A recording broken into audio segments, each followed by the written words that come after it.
What's going on, everybody? We have a video about Podcastistan.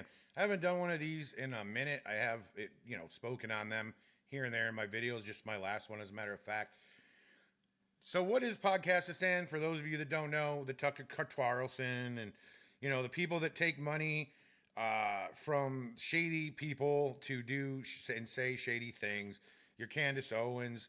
Look into her background if you haven't. Cinema Shogun on X is a great channel or a great account to follow when you want to find out the truth on that shady broad. Everybody exposes Tucker all the time. Like I said before, he got hacked and they found out that he only has around 7,000 actual living subscribers. We've seen the shift where now all of a sudden they all support Islam, anti-Israel, blah, blah, blah, which is fine. I mean, I personally don't love Israel either. You're not allowed to be in the middle on that topic, or you either love them or, you're anti-Semitic. That it's like that's all by design, of course. But anyway, we're going to get into that as well. But I want to start here because one of the narratives that these America First retards like Nick Fuentes and so on like to push is that there's just not enough mass deportations and Trump isn't doing enough and he's not really trying to deport everybody and it's just awful and the sky's falling 24/7. Take the black pill, listen to us and our sponsors behind the scenes. But here's the reality. This is what Democrats are saying about Trump.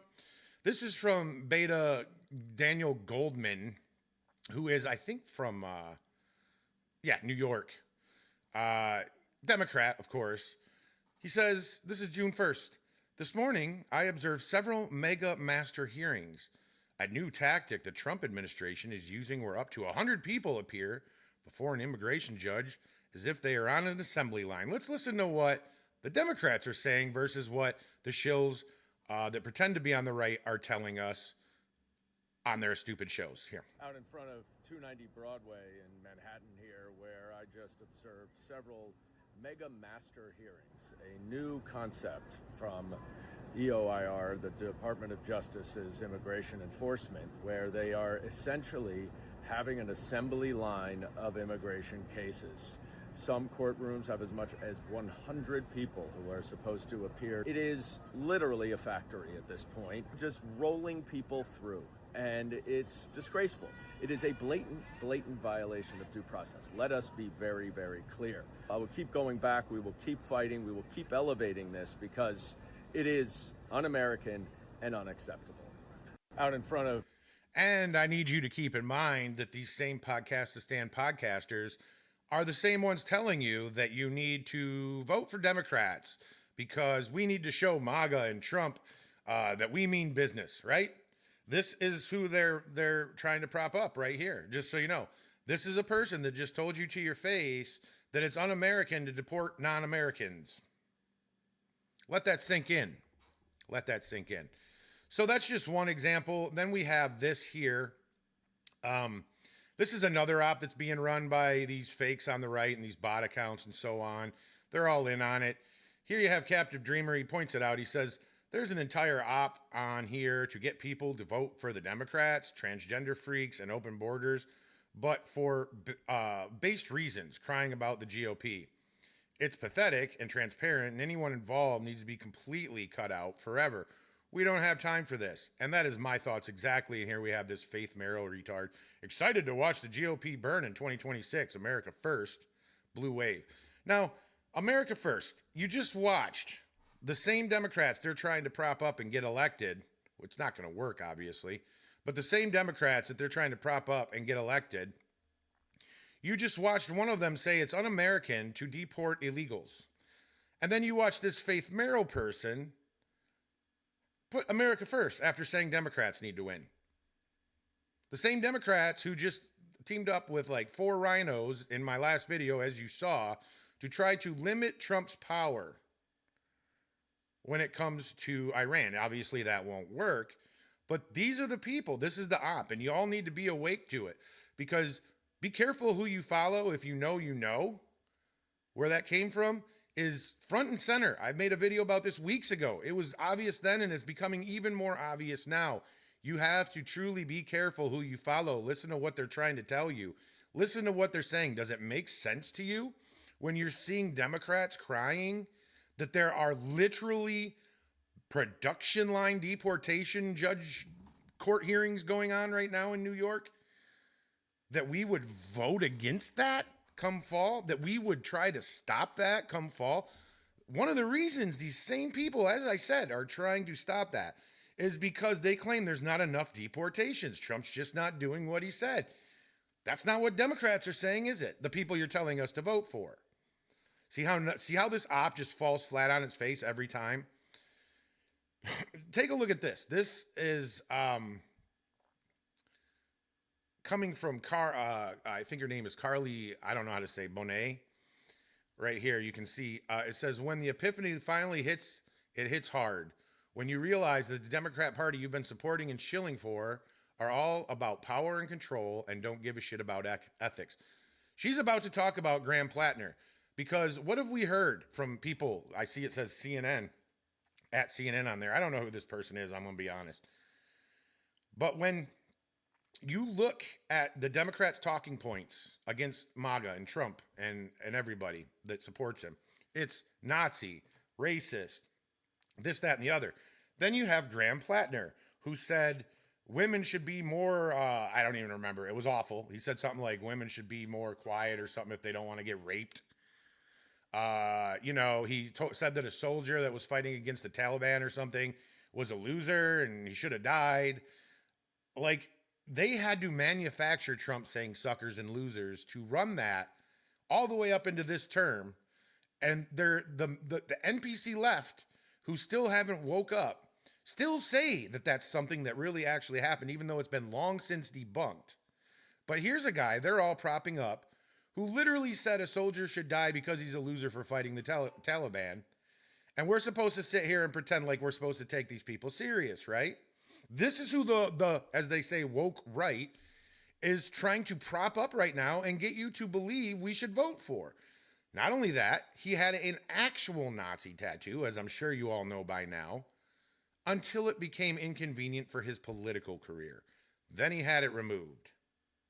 And the Democrats are fine with it. But this lady seems to have woken up. Let's listen to what she has to say. It's 2 minutes, 19 seconds. I've been thinking a lot about Democrats and how they've reacted so far to the latest scandal up in Maine with Graham Plattner, and how much of an example this is of the kind of lesson they've been trying to take from Donald Trump and the way he's operated for the last 10 years. Just look at how Democratic Senator Andy Kim reacted when I asked him about it. First, he said that it's up to the voters of Maine. And then he did something very telling. He focused on taking back control of the Senate. What do you think? Well, look, right now, for me, I have not met him. I've never talked to him yet. But what I do hear from people in New Jersey around the country is that they don't trust this U.S. Senate right now, led by the Republicans, as we are about to go back into session this coming week. And what they are pushing on is, $60 to $70 billion more for ICE, for CBP, for immigration. They want that stopped. So do what it takes to elect Democrats, regardless of. From my Question. standpoint, Oh, it's that lady. I will work with whoever the people of Maine elect, but I hope that they elect somebody that is going to stand up to this president, work with me to be able to fight back against all these dangers. Would this have been the way Democrats reacted 5 years ago, 10 years ago? Hard no. They would have been hand-wringing. They would have been publicly questioning whether or not this is really the guy who represents democratic values. And now they're making a concerted, strategic, political effort to keep their eye on the ball and focus on what they need to do to win back the Senate, regardless of questions about flaws in their candidate, because that has not gotten them far in a lot of races. It's made them lose a lot of races. And you can ask the questions about morality and ethics and everything else, but to see the evolution of Democrats on a leadership level, certainly those who are already in the Senate and want to be back in control, to be more forgiving of things that they wouldn't have a few years ago was fascinating. It is fascinating, isn't it? And isn't it interesting that all these so-called right-wing podcasters all align with them? Your Sean Ryans and so on, your Tucker Carlsons, your Candace Owens, your Nick Fuenteses, who, Alex Jones said is the future of America on his show when he had him on. Like, guys, wake up to the op. Like, I don't know how else to make it more clear. Even this lady, I can't think of her damn name, on CNN is waking up to the op. These Democrats are power hungry. They railed on about how Trump's a Nazi for 10 years. Up to this very minute, there's some retarded NPC liberal typing that Trump's a Nazi on X right now in the comments or as a post, while they're promoting a dude who actually had a Nazi tattoo until it became politically inconvenient for him. By the way, that video where that tattoo was exposed, his gift to his brother at his wedding was him dancing in his underwear. That's what a narcissist this guy is. Literally, that was his gift to his brother for his wedding. Now, here's another interest. I don't know who this guy is. I actually thought this was Nick Fuentes. But this guy is saying what a lot of us smaller podcasters are saying because we see the op. But some people don't. So let's take a listen to what he has to say. This is coming from Blake Cressis. He says, John Doyle slams the retard right for attempting to forge alliances with Muslims, leftists, and even third world migrants. Take a listen to this because this is spot on and 100% accurate.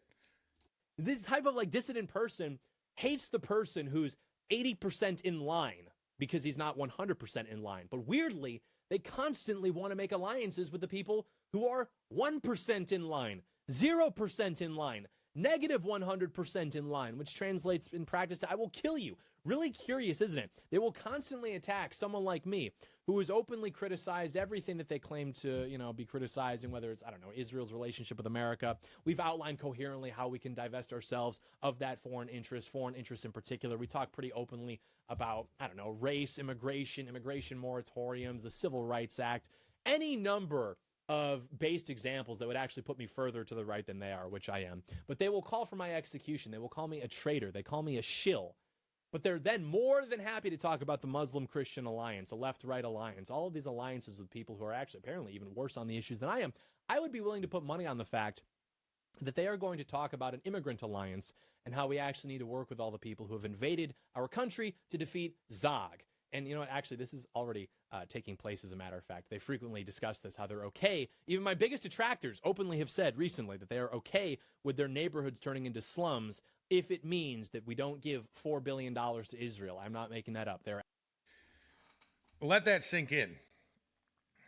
Obama, before he left office, not only sent Iran pallets of cash, but he also went ahead and ensured that Israel, Iran's enemy, and vice versa, were funded through Congress, no matter what, until next year.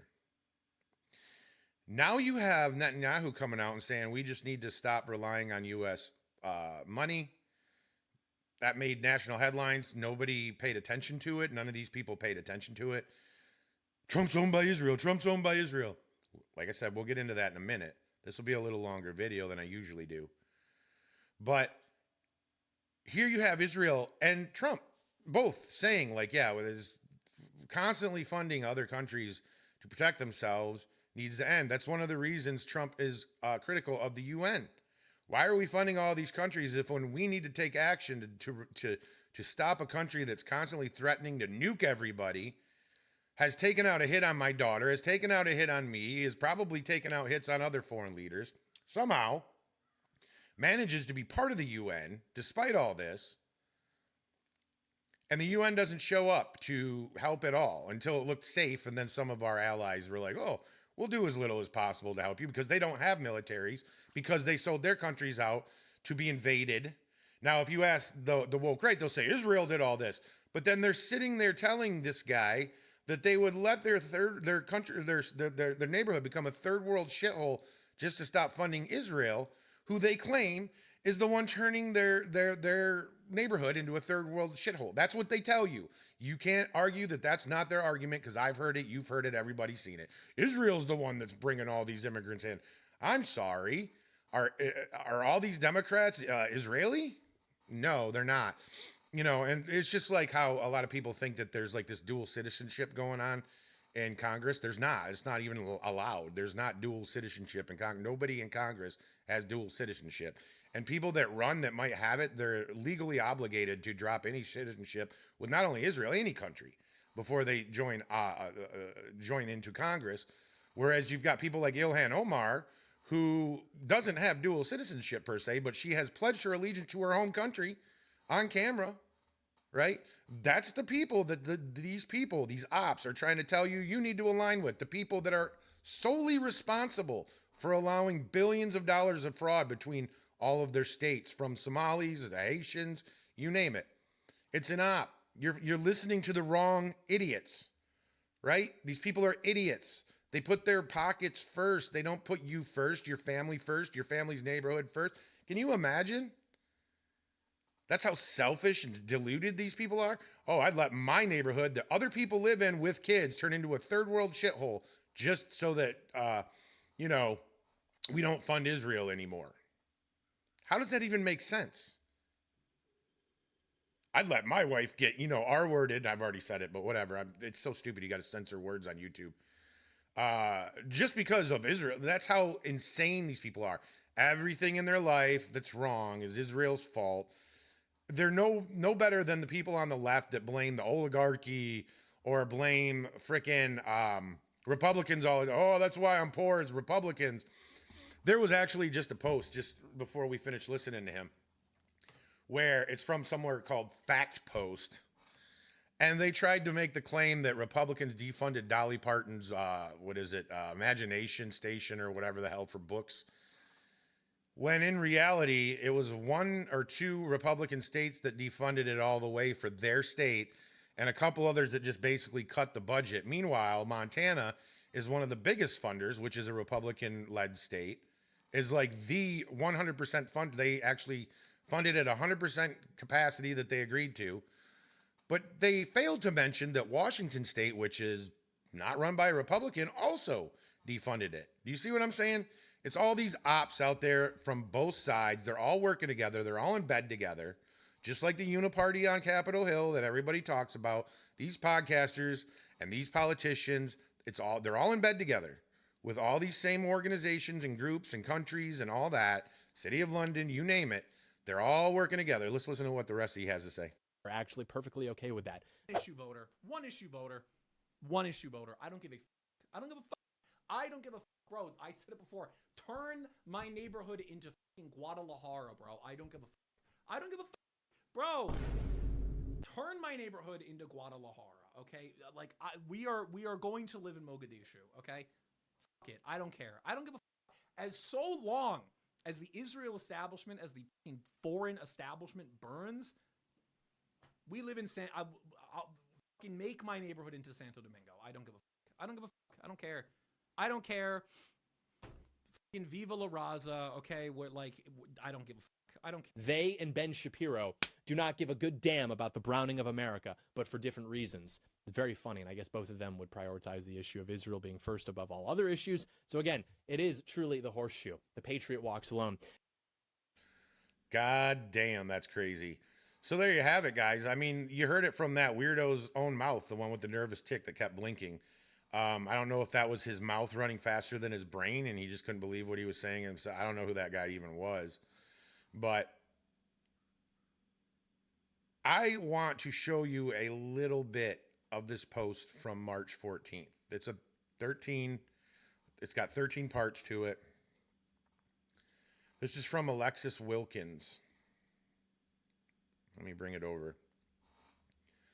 A foreign-linked influence network has been running coordinated operations against the Trump administration for 22 months. I know it's real because they ran one against me. I was targeted in something I knew was far from organic. This level of media is isolating, unwanted, and unwarranted. There was nobody to help, nobody to jump in and say, this is a false op and help me. Well, I don't believe in problems without solutions, so I've spent the last few months leaning in to build programs that utilize publicly available information to provide that this is way bigger than me. information to prove, that this is way bigger than me. This is about creating chaos in the Republican Party. It's all about the organized effort to lose Republicans in midterms, and subvert President Trump's agenda, and I have the data for you to see. Now, I don't know if we're going to go through this whole thing. It just all depends, okay? It just depends, because I got other stuff I want to get into. But you can see what her name is. You can see what her ad is, and you can give her a follow and look for that post. It's from March 14th or March 24th, and she just reshared it. In July 2025, I was falsely labeled a Mossad spy in a coordinated campaign designed to isolate an official of the U.S. government by using the person publicly nearest to him, me. Across the full operation, July's events and others dating back to 2024, 6 chapters, 22 months, the data shows 3.1 million retweet engagements. 80% of all activity was pure amplification. 669 accounts retweeted the same post. Some retweeted 1 second part. 15 parts retweeted within 10 seconds of each other. When content spreads organically, timing is random. People check their feeds at different moments. This is fact. They don't retweet the same post within seconds of strangers they've never met.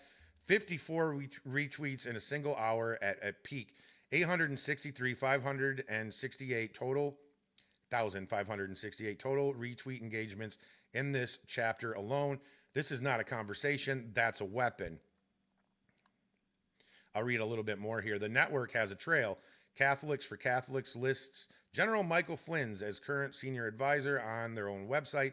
Flynn is the anchor of a digital infrastructure that has been repeatedly activated at every major Republican fracture point. Over 22 months of documented data, the same accounts appear at every chapter. This network does not rebuild between deployments. It stays ready. We'll go on here. Chapter 1, May 2024, 10 days before the Butler assassination attempt, Ivan Raiklin, former Green Beret, former Defense Intelligence Agency board member of Flynn's nonprofit America's Future, posts directly to Elon Musk and J.D. Vance. General Flynn would like Trump assassination's proof.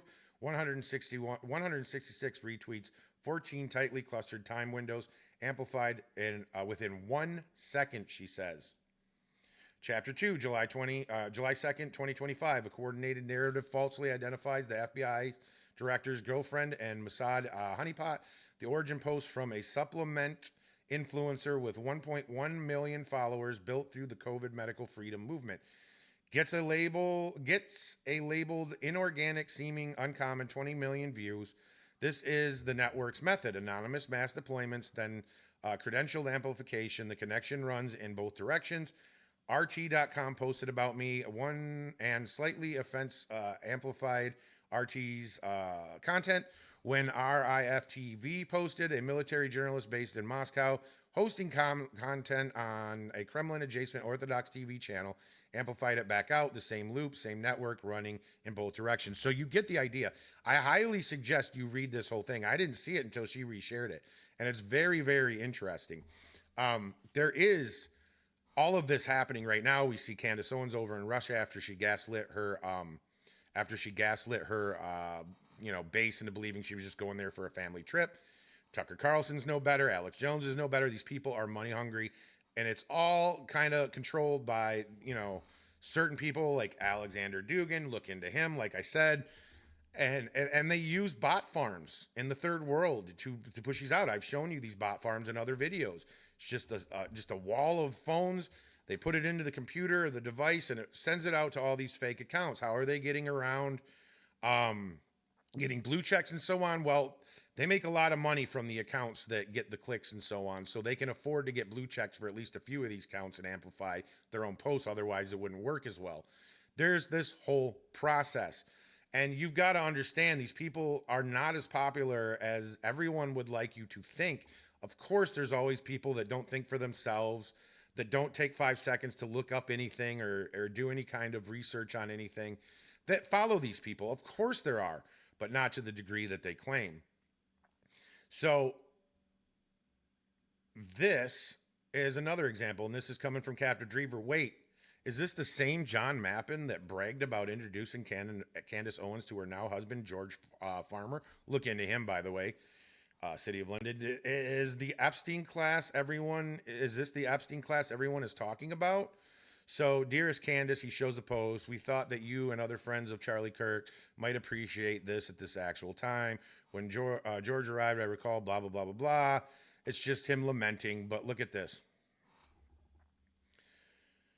Right here, June 1st, 2026. Wow. Recoding from the released Epstein files. A whistleblower from the UK claims John Mappin was involved in a child sex ring investigation. Mappin is a wealthy Scientologist who has been a major backer of Candace Owens and other woke right. And then he sends the link. Now, I need you to understand. This is a whistleblower from the UK, okay? We're going to take a look at this. My name's I'm calling from London, UK, and I've been put through to your number, sir, by the switchboard and another person.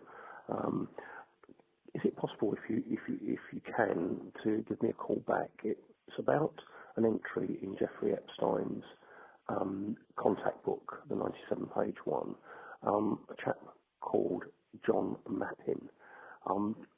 I deal with whistleblowers and charities over here for a number of years regarding child sexual abuse. I've been following this very closely, have been heavily involved. I'm not a police officer. Basically, this man has been identified back in 1989 to a police operation here in the Met called Operation Orchid. If it is the same John Mappin, if you want to give me a ring back, my UK mobile number is the Met didn't act on it, like they didn't act on a lot of things regarding child sexual abuse. It specifically involves a ring called the baby sitting ring. I'll let you draw your own conclusions to that. It's pretty horrific. The detail I've been given by the retired charity worker who had meetings at New Scotland Yard, unreceptive meetings to the details they were giving. Thanks very much. It's UK time. I'm in mid-afternoon. All right, so there you have it. I mean, do with that what you will, guys. Like I highlighted, he's a whistleblower from the UK. Now, whistleblower, it sounds like it's just one of those phone line tips or whatever, but isn't it interesting how these same podcasters and leftists and all these same people promoted the unfounded claims from other whistleblowers or phone line tips or email tips about Trump and so on that were not true, obviously. Even the FBI deemed them not to be true. The same FBI who hated Trump until we put somebody in there worth of shit. So, I mean, this means probably nothing, but it's just the reason I point it out is because it's just interesting to me how they pick and choose what they want to let out of the files, right? Like, if it makes Trump look bad, both sides, the Podcastistan bros that claim to be on the right and the left all use them, right? That's the way that works. That's the way the op works, everyone. So then, lastly, I'm just going to leave you with this. We had a story come out. And that story was about how supposedly, this was according to Axios, Trump cussed out Netanyahu, right? Cussed him out. I couldn't believe they released the story because the narrative on both sides is that Trump's controlled by Israel, by Netanyahu. They make memes about it. Netanyahu with Trump on a leash while he's crawling around on the floor, stupid shit like that. That is their narrative. But yet they happen to publish this story from some inside source that says that, Trump cussed out Netanyahu and said a lot of pretty mean things to him, and we can confirm that it's legit, right? Well, then, as it turns out, you turn around and what do you know? Trump, in an interview, confirms that that's actually true. He did say all those things to Israel, to Netanyahu. He did. He said it. He said, yep, that's something I did. That's something I said. I'm trying to see. I think the bookmark didn't take for that. Let me see. No.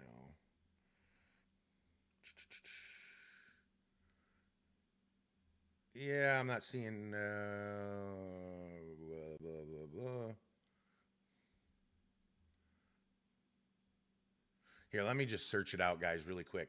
But he confirmed this in an interview, I think maybe Saturday or something.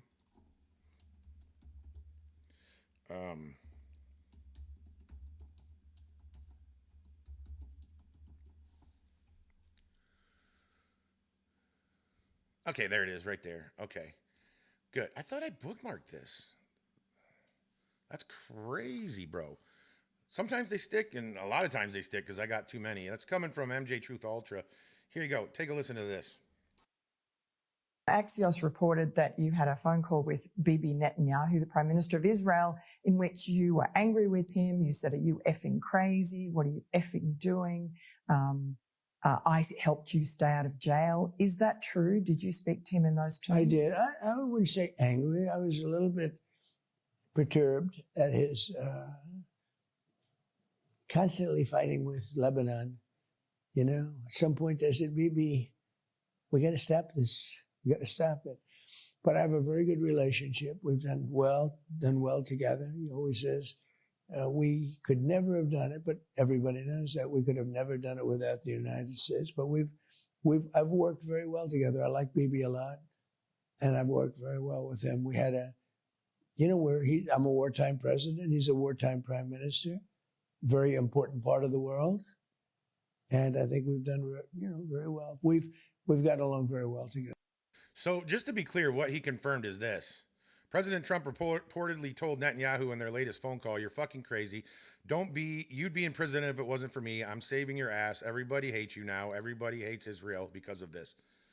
That's a guy controlled by Israel, guys. Just like he's the one telling Israel when and where they can attack and so on.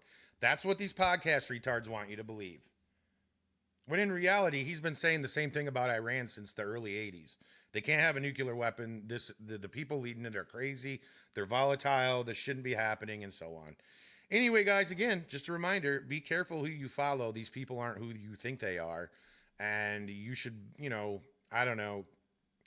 should respect yourself enough or more than to be manipulated by people that are taking money and doing shady things behind the scenes to try to manipulate your mind, your vote, to try to sway the election to Democrats.